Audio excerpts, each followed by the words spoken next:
back to All This Math. This is Professor Parker. Please make sure you subscribe to the channel. Make sure you like and share the video, and also some other videos on the channel. And drop a comment down below. All right, so Habarigani, it's the third day of Kwanzaa. Today is Ujima. And Ujima means collective work and responsibility. So we're going to do a math problem that reflects on and models collective work and responsibility. Now, I didn't write the actual word problem on the board. You can see that, right? But the word problem can be found in the notes or in the description underneath of the video if you're watching this on YouTube, right? But I'm going to read it out loud, all right?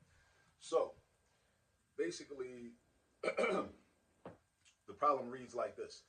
The community center in East Baltimore has a lot of grass, bushes, and trees, all right?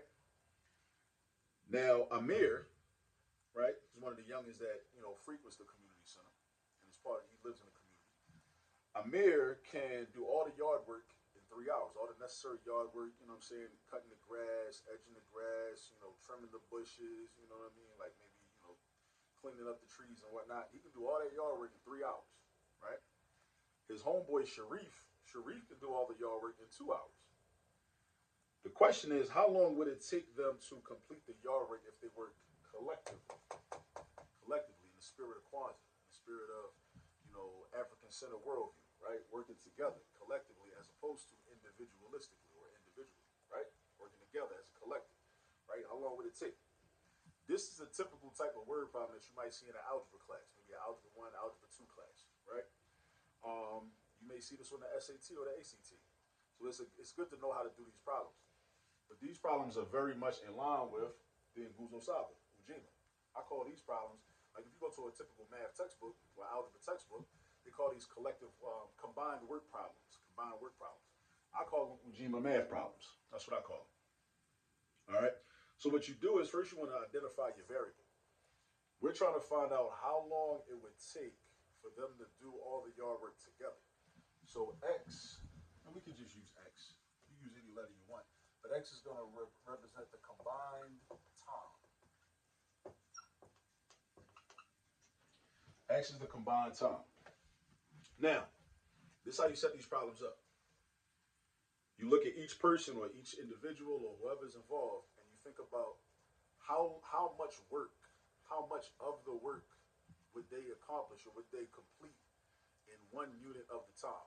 Whether the time is measured in hours, minutes, days, weeks, years, seconds, whatever. In this particular problem, that's a question you got to ask. What unit of time is being used? So the unit of time is hours.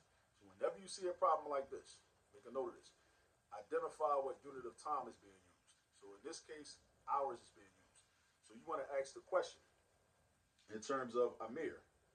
How much work would get done in 1 hour if Amir's doing the work? Think about it. Amir can do the whole thing in 3 hours.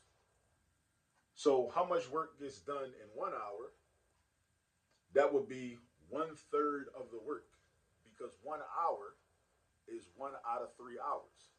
Think about it. 1 hour is 1 out of 3 hours. So that's 1/3 of the work. 1/3 of the work. How much work gets done in 1 hour?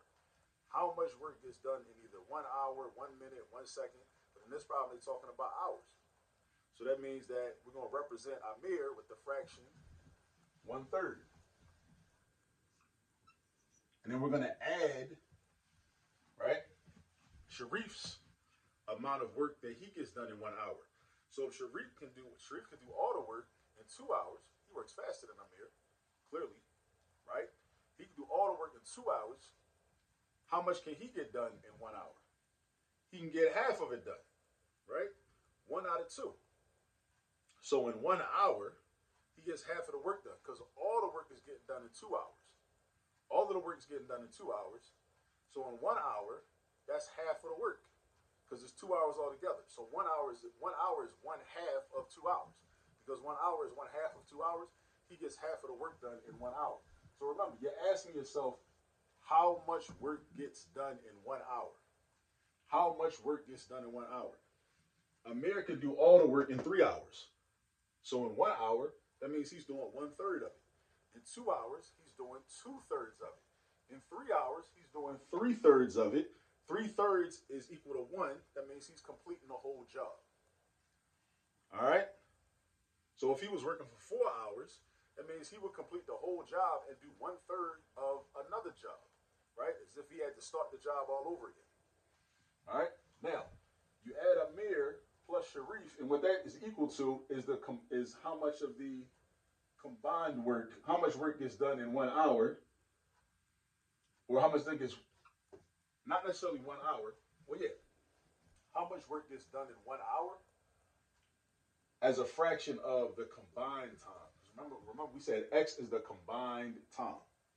X is the combined time. So whenever you do a combined work, right, or Ujima Math problem like this, and you see one, you're going to set up an equation where you have fractions that are being added. Usually, fractions that are being added. You might have fractions that are being subtracted. And sometimes you might know the combined time, and you might know the individual time of one person, but you don't know the individual time of the other person. So then your variable might be on this side of the equation. You might see a question like that. But for us, we're just trying to figure out the combined time. So now, once we got this equation set up, now we got to do some arithmetic with the fractions, and then we got to solve for x. So our goal is to solve for x. All right? So check this out. We want to first add these two fractions together. So we got to know how to add fractions. 1/3 plus 1/2. I need a common denominator. My least common denominator with 3 and 2 is 6.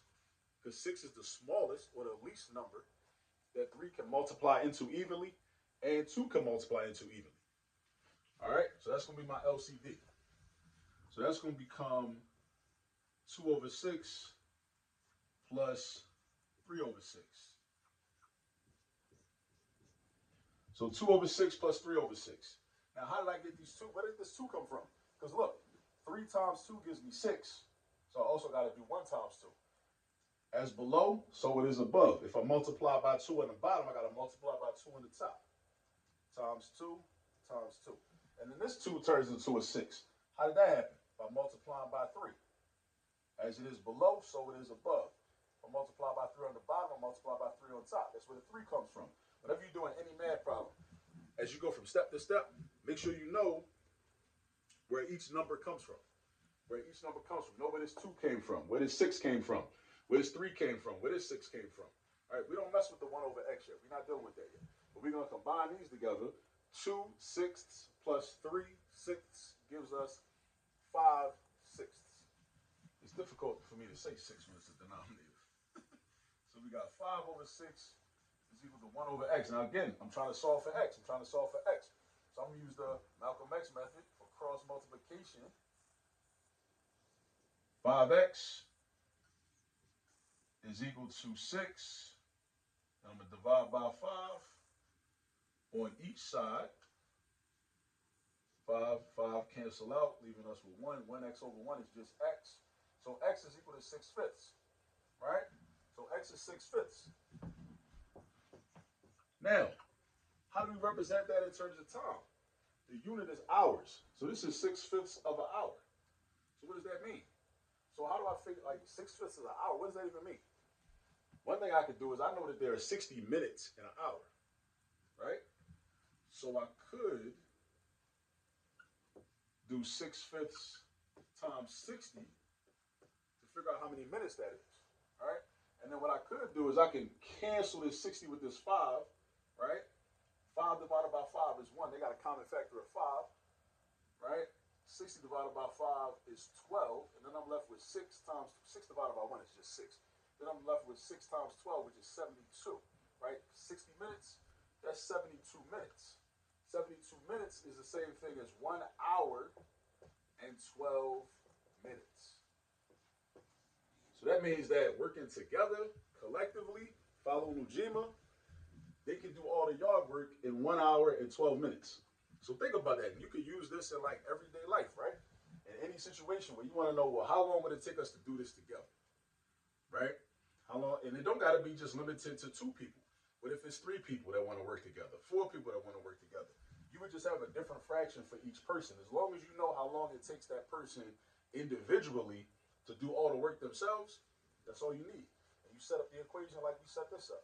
And your combined time is going to be your variable in your denominator, right? And always remember, you're trying to find out, right? Well, this is how where you get your fractions from, because this can be a little confusing sometimes.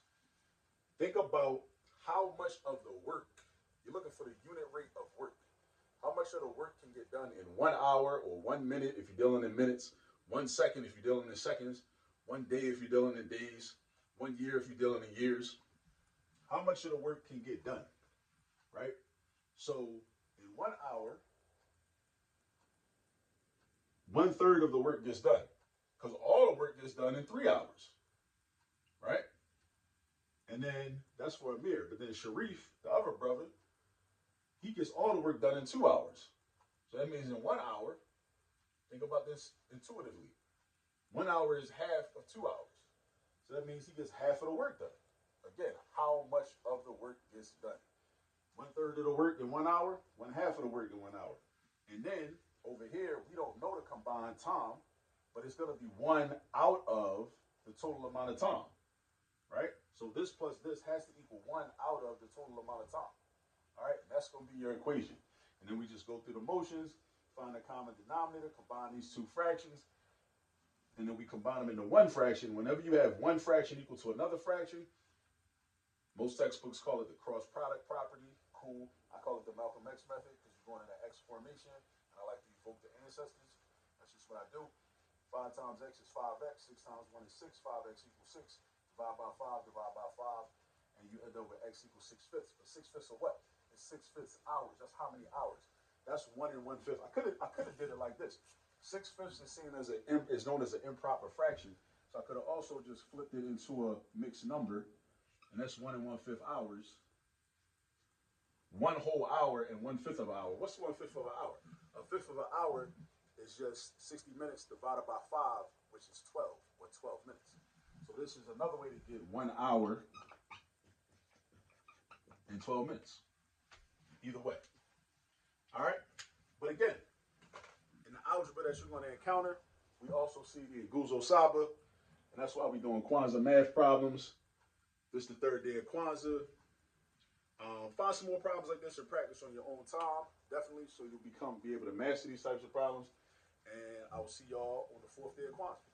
Peace.